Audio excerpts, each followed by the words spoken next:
எல்லாரும் தான் hair oil பண்றாங்க. ஆனா உன்னோட ஹேர் ஆயில்ல என்னதான் ஸ்பெஷாலிட்டி இருக்குன்னு கேட்டவங்களுக்காக இந்த வீடியோ. இந்த வீடியோல பார்த்தாலே தெரியும், இந்த ஆயில் வந்து ஒரே நாள்ல ரெடி பண்ணது கிடையாது.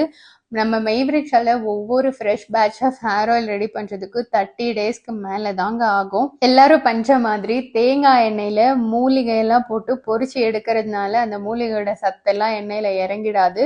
ஒவ்வொரு மூலிகைக்கும் different type of processing method இருக்கு. அந்த மாதிரி மூலிகையெல்லாம் பறிச்சுட்டு வந்து அதுக்கேற்ற முறையில் சுத்திகரித்து அதை ப்ராசஸ் பண்ணி எண்ணெயோட பிளெண்ட் பண்ணி மணல் பதத்தில் வந்ததுக்கு அப்புறமா அதை எடுத்துட்டு சூரிய ஒளியில ஒரு 30 டேஸ்க்கு மேலே வச்சு க்யூர் பண்ணி தான் உங்களுக்கு fresh batch of hair oil மெய்வரிக்ஷாலேருந்து கொடுத்துட்டு வரும். ஹேர் ஃபால், டேண்ட்ரஃப் இல்லைன்னா தலையில் அங்கங்கே அலோபேஷியானால முடி கொட்டி இருக்கு, வழுக்க விழுற மாதிரி இருக்குன்னு சொன்னவங்களுக்கு எல்லாம் ரொம்ப நல்ல ரிசல்ட்ஸ் இருக்கு. எங்களோட ஃபீட்பேக்ஸ் எல்லாம் நீங்க பார்த்தீங்கன்னா உங்களுக்கு நல்லா தெரியும்.